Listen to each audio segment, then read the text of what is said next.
राहुल गांधी अभी सुर्खियों में हैं। उनके लिए 24 मार्च 2023 काला दिन रहा। उनकी सांसदी चली गई। वे सांसद से पूर्व सांसद हो गए। लोकसभा सचिवालय ने इसकी अधिसूचना भी तुरंत जारी कर दी। दरअसल राहुल गांधी पहले सांसद नहीं हैं जिन्होंने अपनी लोकसभा सदस्यता गंवाई है। इसके पहले भी कई सांसद इसकी चपेट में आ चुके हैं। ऐसे में आज हम आपको 5 ऐसे बड़े नेताओं के बारे में बताएंगे जिनकी सांसदी चली गई। सबसे पहले 5वें नंबर पर बात करते हैं। अभी राहुल गांधी सुर्खियों में हैं, तो पहले राहुल गांधी की ही चर्चा करेंगे। राहुल गांधी कांग्रेस के महासचिव भी रह चुके हैं और कई दफे सांसद चुने गए हैं। वे अमेठी से जीतते रहे थे, लेकिन 2019 के लोकसभा चुनाव में अमेठी से हार गए थे। हालांकि वे उस चुनाव में 2 जगह से खड़े हुए थे। वायनाड ने उनकी इज्जत बचा ली थी। राहुल गांधी 2019 में वायनाड से चुनाव जीत गए थे, लेकिन राहुल गांधी ने कर्नाटक के कोलार में 13 अप्रैल 2019 को आयोजित चुनावी रैली में कहा था कि नीरव मोदी, ललित मोदी का सरनेम कॉमन क्यों है? सभी चोरों का सरनेम मोदी क्यों होता है? राहुल गांधी के इस बयान को लेकर बीजेपी विधायक और पूर्व मंत्री पुनेश मोदी ने उनके खिलाफ धारा 499-500 के तहत आपराधिक मानहानि का केस दर्ज कराया था। अपनी शिकायत में बीजेपी विधायक ने आरोप लगाया था कि राहुल गांधी ने 2019 में चुनावी रैली को संबोधित करते हुए पूरे मोदी समुदाय को कथित रूप से ये कहकर बदनाम किया कि सभी चोरों का सरनेम मोदी क्यों होता है। इसी मामले में सूरत कोर्ट ने राहुल गांधी के खिलाफ 2 साल की सजा सुनाई और लोकसभा ने नए प्रावधान के तहत उनकी सांसदी रद्द कर दी। दरअसल 2013 में सुप्रीम कोर्ट से आए नए कानून के मुताबिक अगर जनप्रतिनिधियों को किसी भी मामले में 2 साल से ज्यादा की सजा हुई तो ऐसे में उनकी सदस्यता रद्द हो जाएगी। ये कानून संसद और विधानसभा के साथ ही राज्यसभा और विधान परिषद पर भी लागू होगा। इतना ही नहीं, सजा की अवधि पूरी करने के बाद वो 6 वर्ष तक चुनाव लड़ने के अयोग्य नहीं होंगे। इसी नियम के तहत राहुल गांधी की सांसदी रद्द कर दी गई। अब बात करते हैं चौथे नंबर की। चौथे नंबर पर बात करेंगे एनसीपी के मोहम्मद फैजल की। इनकी सांसदी भी इसी साल जनवरी में लोकसभा सचिवालय ने रद्द की। ये मामला लक्षद्वीप से जुड़ा हुआ है। एनसीपी यानी राष्ट्रवादी कांग्रेस पार्टी के सांसद मोहम्मद फैजल को लोकसभा सदस्य के रूप में अयोग्य घोषित कर दिया गया।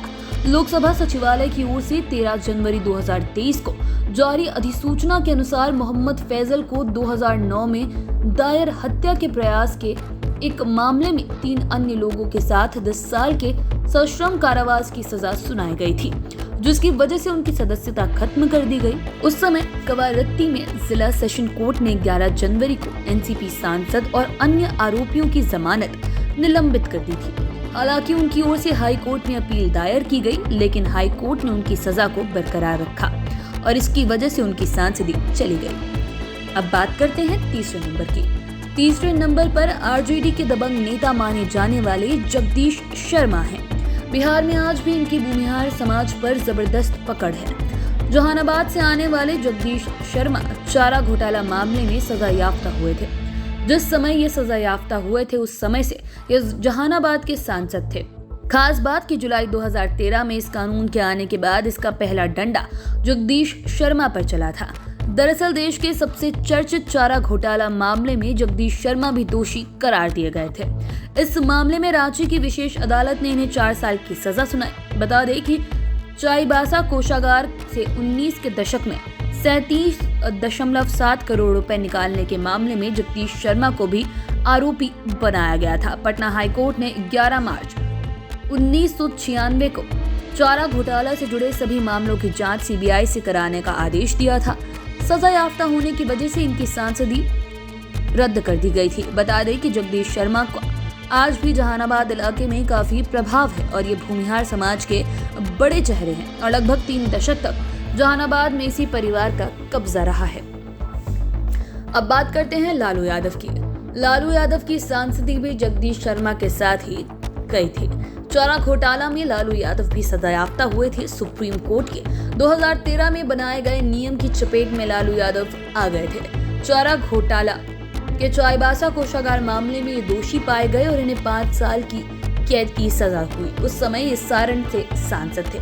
तब सुप्रीम कोर्ट का दागी सांसदों और विधायकों के लिए अयोग्य ठहराए जाने का नया आदेश आया था।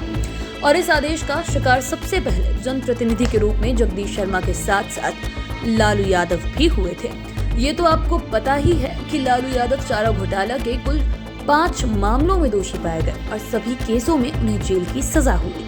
आधी सजा काट लेने और तबीयत खराब होने के आधार पर इन सभी 5 मामलों में जमानत हो गई और अब ये जेल से बाहर है। लेकिन इन वजहों से लालू यादव की अपनी खुद की पॉलिटिक्स लगभग समाप्त हो गई। हालांकि ये अपने परिवार के माध्यम से आज भी बिहार की राजनीति के केंद्र बिंदु बने हुए हैं और अपने समर्थकों के बीच प्रभावशाली नेता के रूप में जाने जाते हैं। लेकिन इन खुशियों के बीच एक बार फिर इनकी मुश्किलें बढ़ गई हैं। नया मामला लैंड फॉर जॉब स्कैम का है। इस मामले में फिलहाल इन्हें जमानत मिली है। लैंड फॉर जॉब स्कैम में पत्नी राबड़ी देवी समेत इनकी 2 बेटियों के भी नाम है। अब बात करते हैं पहले नंबर की। पहले नंबर पर इंदिरा गांधी का नाम है। ये राहुल गांधी की दादी है। हालांकि इंदिरा गांधी अब इस दुनिया में नहीं। प्रधानमंत्री रहते हुए इनके बॉडीगार्ड ने ही इनकी हत्या कर दी थी। खास बात कि जब सांसदी निरस्त की गई तो उस समय सुप्रीम कोर्ट वाला कानून नहीं था। हालांकि उस समय भी सांसदी जाती थी, उसके लिए कुछ और नियम निर्धारित किए गए थे। दरअसल 1978 का उपचुनाव था। कर्नाटक के चिकमंगलुरु सीट पर चुनाव होना था। आपातकाल के ठीक बाद रायबरेली सीट से इंदिरा गांधी चुनाव हार चुकी थी। इसके बाद वो चिकमंगलुरु सीट से उपचुनाव में ताल ठोक रही थी। केंद्र में सरकार थी मोरारजी देसाई की। मोरारजी देसाई और इंदिरा गांधी के बीच रिश्ते भारत पाकिस्तान जैसे थे।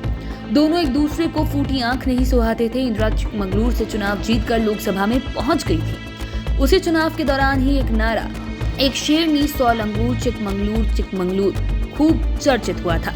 कहा जाता है कि जीतने के बाद भी इंदिरा गांधी के खिलाफ मोरारजी देसाई ने चक्रव्यूह रचा।